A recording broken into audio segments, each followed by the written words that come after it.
Hello bossing, kukuha ka ba ng hulugang appliances ng rice cooker at electric pan? Mura lang to, 5-6.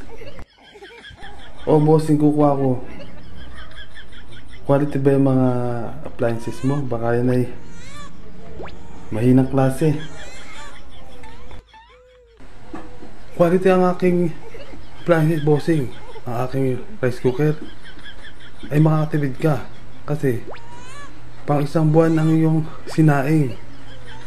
Matigas ang maluluto, kaya tipid ka, pakunti-kunti ang iyong kakainin. At ang aking electric pan ay para ka naka-aircon. Buksan mo lang ang iyong mga pintana at ang pintuan. Okay? Quality ang utak mo bossing, may toyo. Yeah.